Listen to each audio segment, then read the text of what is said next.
I say that to say that I think a lot of us think, well, you got to be 50 or 60 because you have to have this huge nest egg to invest in these deals. And it is not the case. I've hustled and grinded my way into sort of making money in real estate. And then I'd continue to hustle and grind my way into making lots of wealth in multifamily. Hello, and welcome to Get Diversified. Hello, everyone.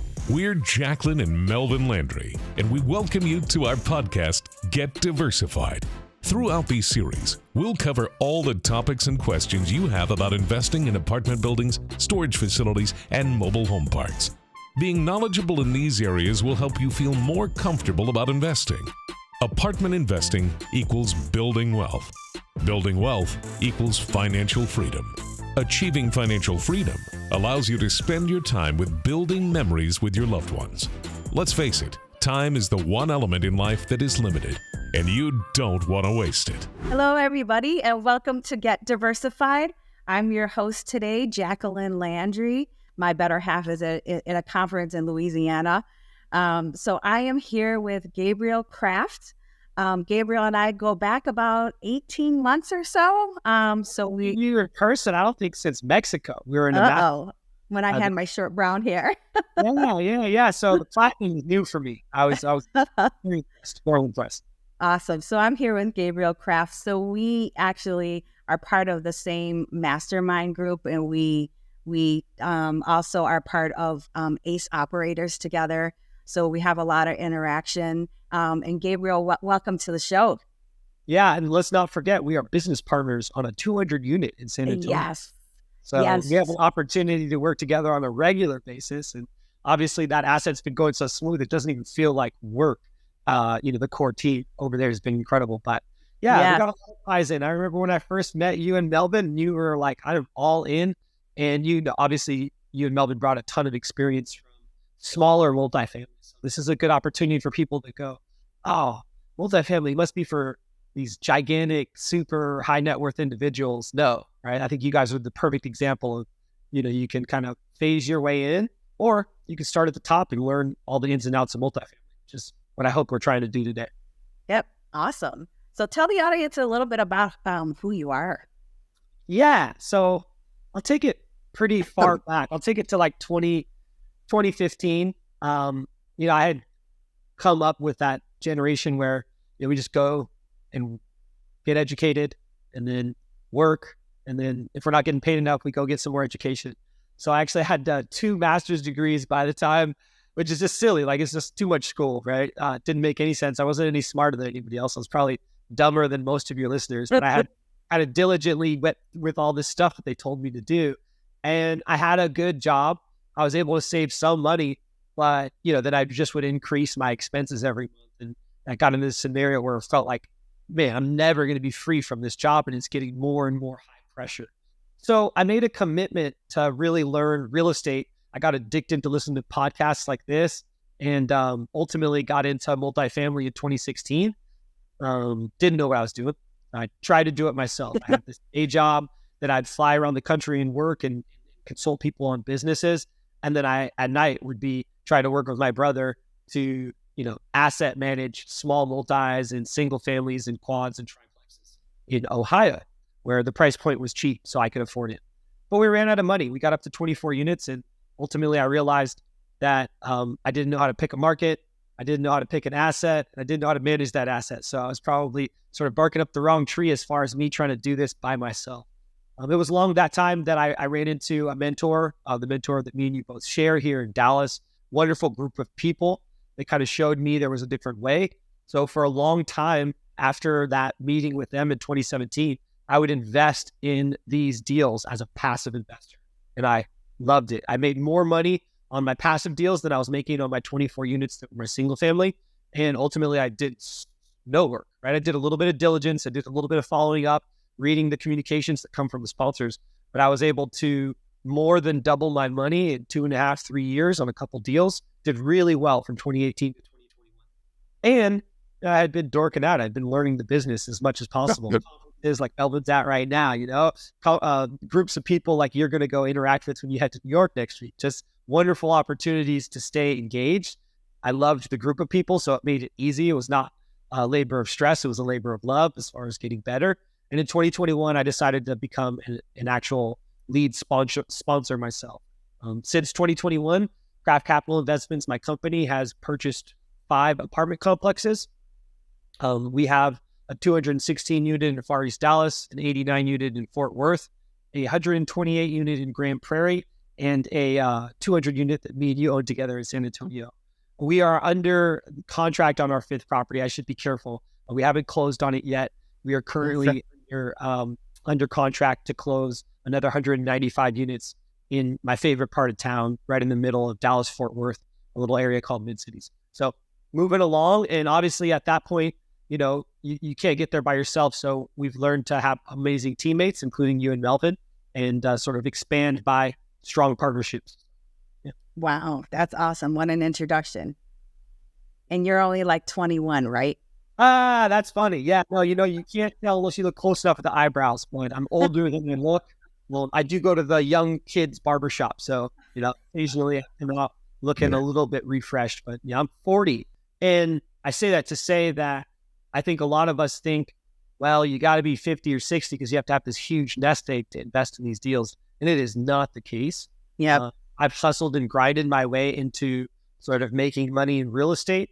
And then I've continued to hustle and grind my way into making lots of wealth in multifamily. So just at the beginning, just getting my career going. Obviously, once you get scale, you have to actually learn how to run a business. And so I'm sort of transitioning to that phase where it's not just me doing everything, and we are starting the hiring process and sort of expanding out that way. That's wonderful. I'm talking mature.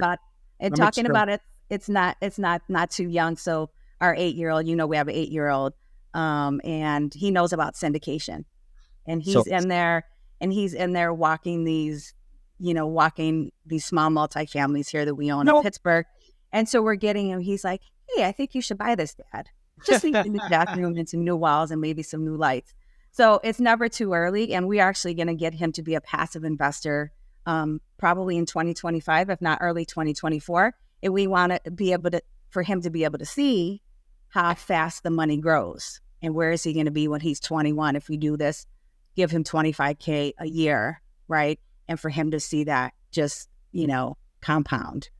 Mentally, I'm taking notes. I have a 7-year-old and a 4-year-old, soon to be 5. It's exactly what you need to do, right? You need to show them what mom and dad do now so that it becomes second nature, they're just going to be a 10 out of 10 and kind of continue. We're actually talking about asset classes, right? So he knows about stocks and bonds because dad has a little stocks and bonds account for him. But multifamily, self-storage, all of that. And we talk about diversification because we talk about that a lot in our family, right? So Melvin's Black, I'm white. Our son is mixed, right? Similar to you guys, right? So we believe in diversification from an investment standpoint, as well as in our family. So yeah, 100%. You got to give them exposure to everything, right? And you want that exposure on multiple fronts. Exactly. So, hey, let's get into the topic here. So I found it fascinating, all of your insights when we were in one of these little meetings that we had with ACE operators. And we were actually talking about a very important topic. So when you purchase this asset and everybody kind of takes a deep breath and says, okay, we're done. Well, that's really when the work actually starts, as we know, right? So there's two things that operators, well, more than two things, but there are two main things that operators want to, focus on is increasing rents or decreasing expenses so that you can increase your net operating income. So what I would like you to talk about, since you have almost 5 properties under your belt, I would love for you to share with the audience your insights as to some things to look for that are not very obvious when it comes to lowering your expenses. Yeah, so that's a brilliant insight in terms of just, if you want to make it simple, this is just buying a multi-million-dollar business. When we buy these assets, I think people a lot of times think there's some mystery and magic and you buy these and they just shoot out cash, right? Because that's how it feels. But behind the scenes, there's a ton of work. You can put in the work too. We've been doing well on our asset. I think we talked about taking it over and doing distributions in 6 months on our Riverbed deal that we're in together. and we started them after 1 month. Right? And that was because really this starts before you buy. Right? It starts before you buy. I think there's some critical elements to lowering expenses that you can identify before you purchase an asset. If you do, you hit the ground running, you are able to sort of begin to produce money faster. So I want to talk about what some of those things are that we look for, when we take over an asset. And really, there's, maybe 8, 9 categories that you can bucket your expenses into when you own these multifamilies. Obviously, you close on the deal and you take over. Your operating expenses, start with a big bucket called contract services. So you're deciding sort of, hey, how much am I paying for landscaping on a monthly basis? How much am I paying for trash services, and so on and so forth? Your insect and pest, how much am I paying? And I think that's a big bucket that people know about, and we could talk about some ways to save money there. But I think the long and short of looking at contract services is, hey, just go in, and while you're doing your due diligence to buy the property, find out who they're using and see if there's better options. Get some bids. So, and it saves you $20 a month, but you go and you see the landscaping is crisp and perfect and everything looks beautiful. And there's not weeds coming up in the concrete in the parking lot, but they do the little detail work, right? They're not just cutting the grass, but really getting into the details. It's worth the $20, right? It's not all about saving money. Sometimes it's about quality and time. So remember that, right? You don't just penny pinch, because you could be penny wise, pound foolish, I think they used to say. Yeah. So the idea is really pay attention to who your contract services are. And if you can renegotiate, definitely dive in and try to do so. So Gabe, on that front, would you go and try to get formal bids before you close on the property, or would you wait to do that until after the purchase has gone through? It depends. For trash, I like to get like a really formal bid. For all the others, I like to have some idea of where I'm going to land. I don't typically change the others because they all are pretty narrow in terms of how much savings I would get. But one of the things you can do in particular with trash services is just get a better understanding of what you should be paying dollar per door. And if you can buy an asset that's overpaying, there's 2 things going on. 1, their contract could be bad. Or 2, people could be dumping on the property, right? Way more per door than it should be. And therefore they're having to pay for these extra pickups. So you can negotiate a different level of service and actually have a really strong going in expense decrease with trash services. Wow, I didn't think about the dumping part, but that's serious, right? I know. Yeah. We caught somebody. So this asset we're buying, we like to do a lot of due diligence. I've been trying to buy this thing for a year and a quarter, right? And we accidentally caught some people dumping full-blown commercial business. These people had a full-blown business that they were throwing stuff into this giant dumpster. And so, our game plan is finish the security doors around the asset, so we'll have less of that, and put security cameras on so that we're not having people sort of come in, even if they live there, but they have some professional business, they don't get to use our dumpsters. We shouldn't be picking up those dumpsters once a day, right? And, ultimately, if there is a lot of trash uses on our property, we can negotiate a better deal for paying for pickup more frequently ahead of time, rather than these emergency pickups that they have to do, which are very expensive. Awesome. Good insight. Contract services. What's next? Another bucket would be utilities. I think this is one of the best areas to save money, especially if you can start to buy assets in a similar area. You can start to negotiate bulk packages. But look, if you're just getting started in an area, try to make sure your sponsors, or yourself, if you're one of the lead sponsors, engages a energy savings company. These companies are built to negotiate for you. In a lot of municipalities allow that. So for example, here in Texas, unlike where I used to live on the West Coast, in Texas, the beauty is that you can negotiate and pricing is not fixed. You negotiate service levels with electricity, and even sometimes you can do it with some of the municipalities. So in this case, I like to engage somebody that allows us to negotiate the rates, but more and more and more, I'm finding ways to save money on utilities through construction, right? So through adding unique elements, and I'll just cover off on one, the water usage on our properties. Now, for a while, there was a water usage savings technique that I really liked, which was low flow toilets, shower aerators, shower heads and aerators, those 3 elements, and cutting costs by getting the tenants to use the same amount, right? Essentially. more recently, I've also enjoyed implementing two other water savings techniques. And I'll say that that old technique of cutting down on the water coming out of the building is actually a little problematic on older properties only. And that's because if they have older plumbing underground, if there's not enough pressure coming from the building, they're not actually pushing out all that bad stuff back into the city line. So there's something to consider. You may not want to jump in every project where they're doing water savings by installing low flow toilets, because you actually need some of that flow. You need some of that pressure, where you're actually going to have built up plumbing expenses. So you're going to be saving $1 here and moving it over to another bucket. Yeah. Interesting. As far as expenses related to sort of adding in some new mechanisms, I really like this concept of adding individualized water meters to properties that don't already have. That allows you as an owner to go and, one, work on the psychology side of it. Your tenants are going to use less water if they know their responsibility for that. A bill is coming every month, right? That's just the nature of the beast.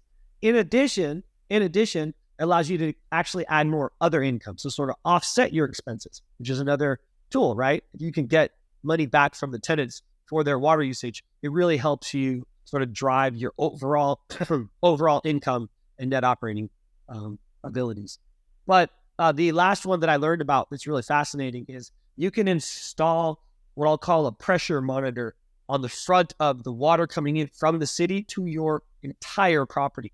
And what that does is it unifies the flow and means there's less backwash against the meters.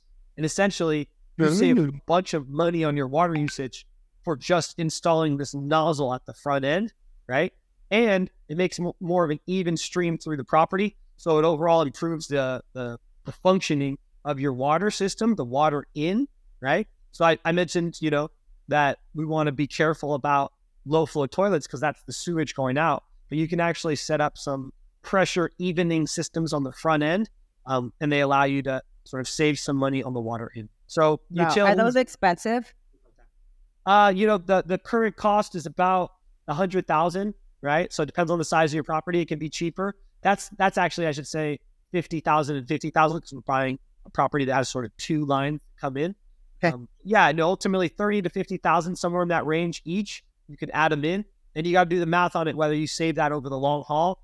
Remember that those expenses you save add NOI, which is then capitalized. So we're seeing that it's a little more than break even right now.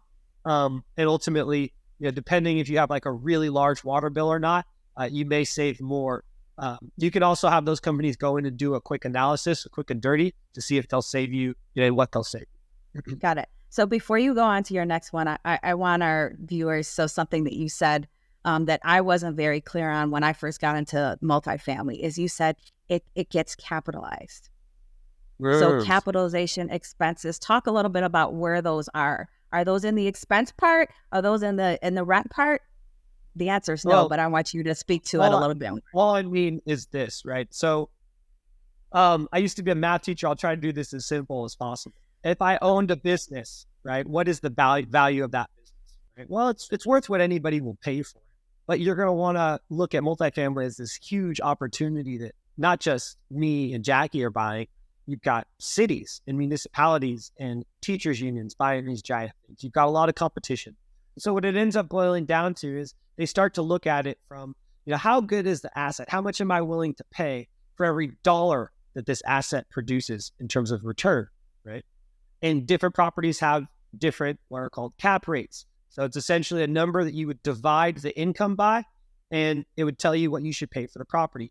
The better the property, the smaller that number is going to be, because when you divide by a small number, mathematically, you end up with a larger result. And so essentially what it comes down to is there's a concept of each dollar is actually not just a dollar saved, especially on operations. So when you're looking at the operations, if I could make $200 for one property and it's got a capitalization that basically makes every dollar that you get per year, you multiply it by, let's use a good example. Let's use a real example, by 20 in terms to find the value. So if it's a $200 a year, let's just make easy numbers, $200 a year, multiply that by 20, that means you should be paying $4,000 for the property, right? Or it's called the 5% cap rate. So you're dividing 200 by 5%, which is really the same as multiplying by 20. Long story short, you're capitalizing that $200, meaning whatever dollar you add on top of that. Let's say you were able to produce another $5 because you did this water savings trick I was talking about, and you had to spend a bunch of money to add that $5. You had to spend 10 or 15 bucks to do that. But the reality is now you make $205 a year. You capitalize that, right? And now your property is worth, let me make sure I can do the math right. Yeah, $4,100. So you actually have added $100 of value, even though you really created $5 more in operating income. And that's because people are willing to pay you 20 times for every dollar that you make in operating income for that type of property. And 5% cap rate's a pretty standard, number on B-class deals like we bought in San Antonio. So it's a pretty applicable number. You really got to think every dollar that you can make the property produce by lowering expenses, you're actually adding $20 of value to the asset. Sometimes more, sometimes less. I love that. So sorry to interrupt you. So what's number 3? What's your third category? Well, I'll go through them real quick. Repairs, right? What's going to happen when you take over this asset is typically you're going to need to have some budget set aside for repairing things on a regular basis. Just a tip or trick there, depending on when and where you want to get out of the asset and how much sort of savings you have set off to the side, you can push a lot of the things that you might call repair in 1 year down below the line, which is where you don't call it operating expenses. You actually call it capital improvement or an investment in the asset. So, okay, you fix a plumbing problem, you could call it repair. Or you could call that same plumbing problem, right, an investment into the plumbing, and we'll call it a CapEx expense. And that goes below the line, so it doesn't show up on your operations, and therefore you gain some more net operating income, which is getting capitalized. So that's a tip or trick you can use when you're kind of in the mode of potentially selling up a product or property. You don't want to use it too frequently, and you've got to have enough money to put stuff below the line because your investor's going to see that in a line and go, hey, you should be sending me more distribution. You should be giving me more money. So it's just something to consider. It's a tip or trick you can use both for repairs and for make-ready costs and maintenance. That's awesome. Is there typically a dollar limit associated with that? Or is it based on effort? No, because you could theoretically put as much CapEx money as you wanted to into a property. You could invest as much as you wanted to in new windows and new roofs. You'd be surprised. You could darn near rebuild the whole thing and still find some more money you can invest in terms of CapEx and some new amenities or some new things. So there's no limit. There are some rules and regulations related to it, and your property management company can help you decide. But there are some instances where the property management company feels totally comfortable saying, hey, where would you like to put this? Above the line, below. And you should think about it strategically based on what you're trying to do with the asset. Yeah. So for all you investors out there listening, if you're looking at some financial statements, these are all things that you should ask, right? Or you should question when looking at an NOI because, people will play tricks as well, right? To make Absolutely. that net operating income look higher than what it really is. And look, they won't maybe play tricks. They're almost certainly playing tricks, right? Because these things get capitalized. They're trying their best to show that NOI number as strong as possible. There's all kinds of things you can do on the balance sheet and on the T12 or whatever to make it look better than it is. But I would always ask for all of the information because you need all of it to make a full picture. You need the T12, which is like the last 12 months of operations. You need the rent roll, but you also need the aging accounts payable, aging AP. You also need the balances, and you're going to want to see the CapEx. So let's say you get the CapEx spend and it looks like they spent $4 or $5, say $40 or $50,000 over the last 3 or 4 months on plumbing. Well, you should probably actually consider that something to bump up your repairs and maintenance number. Because in the long haul, it's not going to be CapEx. It's actually going to be something that hits you every year. Sounds like you got another asset that ends up having broken sewer lines or broken water lines. So it's just some things to consider as you move forward. Awesome. Making sure you got a full picture. All right, I want to talk about 2 buckets that I don't think you should cut on. Do not cut on these 2 buckets if you can. Payroll. Find out what the market rate is. Pay towards the top half of that market rate. That's just simple, right? People are the most important part of this business. I once asked a guy like, hey, how important is property management for you? His name's Charlie Young, owns a ton of properties. His answer was, actually, I know we said, no, somebody else in the room said it actually. They were like, hey, I think it's probably like 75% of getting properties right and being successful. What do you think, Charlie? And he felt really bad because Charlie was like, no, not at all. And he felt like, oh man, maybe I missed it. And Charlie goes, no, 80, 85%, right? Like the reality is it's the most important thing to getting your answer right is who the property managers are, who the property management company is. So, and who the people on site are, your maintenance and your property manager. Payroll, benefits, your management company fee, don't skimp on those. Right? Find the best.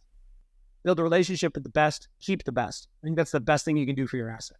People care about who they I need. just heard something today where somebody said, hey, you're purchasing a $20 million asset and you're complaining about paying a property manager $40,000 a year or $50,000 a year. And they're they're the face of you. They're the face of they're the face of the investors. And they can make a good deal go bad or a bad deal go good.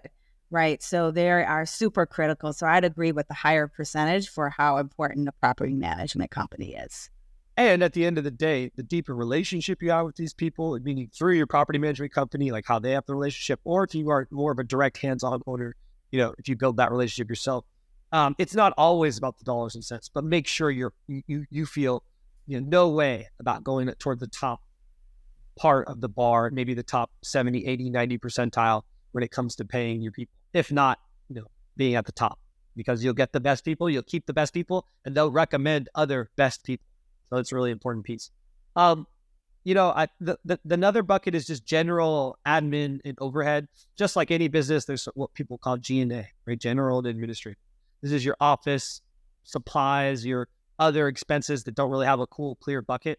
And what I'll say about that is third-party property management companies and business partners and contractors, you never know what's going on. So the thing you can do is every month as a good operator, take the general ledger, which is a really great product that most property management software has. They can create a report and you go through that general ledger every month on a regular basis. Sometimes if you feel like you can report it in some Excel spreadsheet, but really you're just going through and making sure, did anybody spend any money on something that's silly? It doesn't make any sense. They paid too much for it. It doesn't look right. They charge me fees that don't look right. I highly recommend as a good asset manager or owner, or if you're investing in other people's deals, like you find people where when you ask them like, hey, how often do you review the general ledger? And they go, what's the general ledger? Like, that's not the person you want to invest with. And it seems funny, but that's a very common thing where you find people who don't really know how to do this business and they're out there raising capital, but they're not really out there getting good at how to do the operation. So the general ledger will tell you a lot about the general and administrative, as well as all the other buckets. And I think that's one of the things you want to review on a regular basis. People get busy. Sometimes they miss it, but it is important. In addition to that, you've got marketing. Now, marketing is one of those things where I like to spend a lot more than most people in the beginning because I do turnarounds and value adds. I kick a bunch of people out if they're not willing to pay. I build relationships with those tenants if they are willing to pay and build out programs for them to stay. And I have oftentimes in the beginning a lot more vacancy than I want. So I try to fill up quick. Now, once you fill up quick, you can slowly but surely start to turn off those marketing. Saving expenses on those can sometimes be foolish if you haven't really stabilized your property. So I'll say that's an area where only go in and start cutting some of the higher order things down the road. One thing I'll throw out there, though, is there's a tool that a lot of people use called apartments.com. If your staff doesn't know how to use it and keep your listing at the top, you're not going to get a lot of traffic. Then there's some tricks like that with everything, with Facebook Marketplace, with Craigslist, with others, right? So ultimately, what I think you should have is a conversation with your property management company, and you should have them for a short period of time or permanently track each and every channel of marketing, meaning all the different types of marketing that you're doing, and see whether you're getting results. Oh, it works. Results. Figure out how to get results or hack it, right? Exactly. You don't want to spend money on something that's not getting you any leads. Exactly. Yep. Another way to come on marketing costs is to have somebody in your leasing office who knows how to lease, preferably multiple people in there, and have them close. If they can close, if they're excited when they show an asset, well, you're going to get a lot more from your marketing dollars because that's the whole goal. You want to get people to sign on the lease. And then lastly, I'll talk about the two biggest buckets: insurance, property taxes. Ugh. Insurance is going crazy. I hate those two categories. Yeah, they're really hard. They're breaking some people's deals. One, again, it kind of goes back to this whole dance starts before you buy it. Yep. when you're thinking about what market you're going to go into, right now, more than ever, you have to be really considerate of insurance. If you're coastal, right? Like I like to buy in Texas. I don't like to buy in Houston for a couple of reasons. One of the biggest one is I don't know how much they're going to increase my insurance by each year. And now, while it's not the lion's share of the expenses overall, it is a big enough change where if I all of a sudden have to put out another 40, 50, 60, 70, sometimes $150,000 more a year for insurance, it's going to go straight to the bottom line. It's going to mean I'm going to disappoint my investors. So you really want to consider some of those markets that maybe have a little more stability in insurance, or you better get a good enough deal that your deal could sustain some increases. And talk to a really specialist in multifamily that can tell you what you should plan for, not just this year, but the year ahead and into the foreseeable future. Yeah, and that was going to be my question. It's like, how do you predict what the municipalities or the cities or whoever governs the insurance? How do you predict how that's going to increase from year over year? Yeah, you can't, right? You don't know if there's going to be a named storm, right? Hurricane Jackie, right? Striking again in the South Gulf Coast, right? So you really want to think about which cities have the most exposure to it and build in some support for that risk in terms of being able to handle it if they went up by 10, 15, 50, 70%. You run some scenario analysis, make sure that you're going to get out okay. And if you're investing in somebody else's deal, ask them tough questions about the insurance. Talk to them about these other deals out there that have seen insurance rise by 150% year over year. That's it was $50,000 one year, and now it's $125,000 the next. It's just huge impact. The last one is the biggest bucket in Texas. The markets that I buy in, they're all most impacted by property taxes. Now, some markets like Arizona have lower property taxes. When you're looking at Florida and Texas, we don't have income tax, but we do have pretty large property tax numbers. And you've got to learn that game and learn how it's played. It's played different from county to county. So this is where we go back to the adage that real estate is a local game, right? It is a local game. You will win locally. Now, you don't have to be local. Jackie and Melvin, you are perfect examples, right? You do not lose half a step by being where you're located because you've got great teammates. Wherever you want to partner, you've got people that you know, you trust, you spent and invested the time and money to have these partnerships ready for a San Antonio deal like we're doing, right? But you need somebody local on the team or with local knowledge on the team, especially in the tax front. Most municipalities will have somebody that's a specialist for commercial real estate tax appeals or understanding the process so that every year they're giving you the best shot at reducing your taxes because there's an appeals process. When they tell you your value is $27 million and you show them that you paid $20 million for it, you can bring the price down. When they tell you your value is $15 million and somebody nearby has a very similar property that they're valuing at $12 million, you can use that against them and you could fight it off. So you just have to engage a specialist and have them help you figure out how to appeal or reduce your taxes. And with that, that's the biggest. So Gabriel, do you underwrite for that appeal process? So or do you include that in your costs when you're purchasing the property?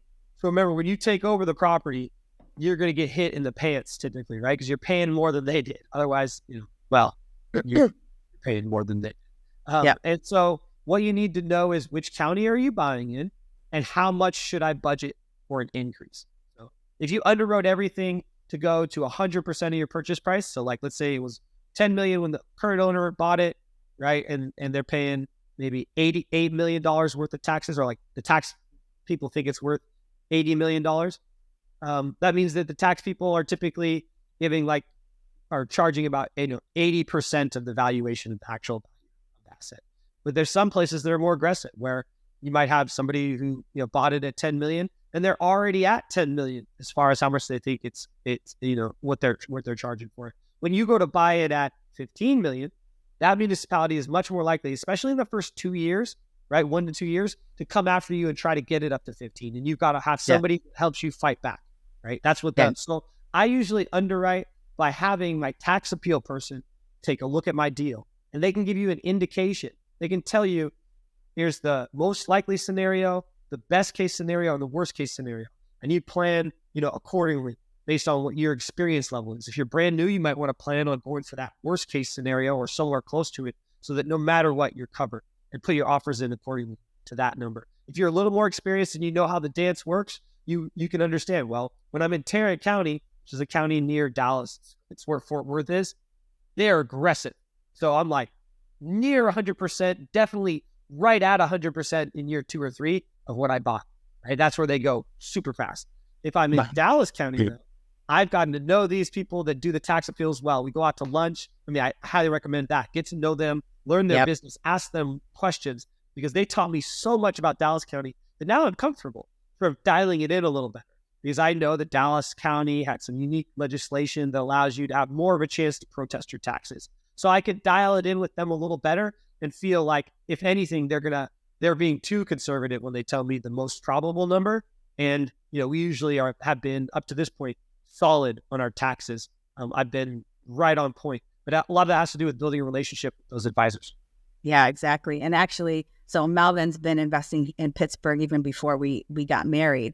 So I'm just new at talking to some of these folks and trying to build relationships. And they haven't reassessed property taxes here in 20 years in Pittsburgh. Wow. In the Pittsburgh area. So can you imagine all that money that they could collect? There would be a little bit of a fight from the residents, of course, and owners, but they have not done that in 20 years. So that's the scary part is, can they do this all in 1 year and blow everybody out of the water? Well, they can, but there'd probably be a lot of fighting going on, and a lot of people would protest that. But anyways, but that's a good one. Kind of get to know them. And we're trying to focus our smaller multifamily that we own here locally in Pittsburgh in a particular area, so that we can build up that expertise in here. They call them cities, they're boroughs. So really getting to know the boroughs and in the ins and outs of how they interact with the city of Pittsburgh.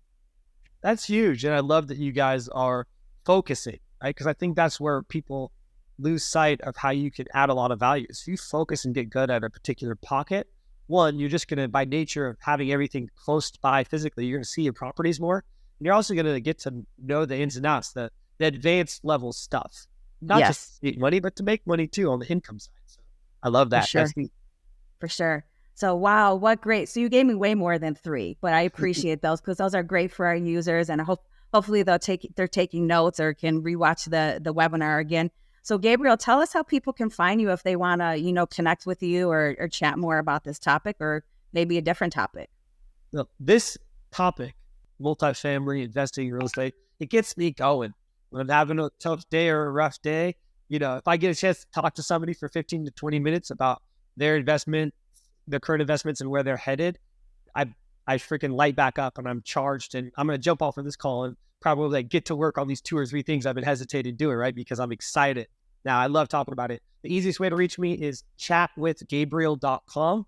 It pops right into my calendar. So chat, CHAT, with Gabriel, WITHGABRIEL, just Gabriel like from the Bible. So chatwithgabriel.com, hop on my calendar, and we'll do a quick session just to learn a little bit more about what's going on with you and tell you a little bit more about anything you wanted to learn about me, and go from there. But I think it's been an honor to get to know you guys in our mastermind and partner with you on our San Antonio deal. And, I'm just kind of waiting for the phone call from y'all that you're ready to do the next one together. So yes. We're looking. Things are penciling up, and we're looking every day, working hard, right?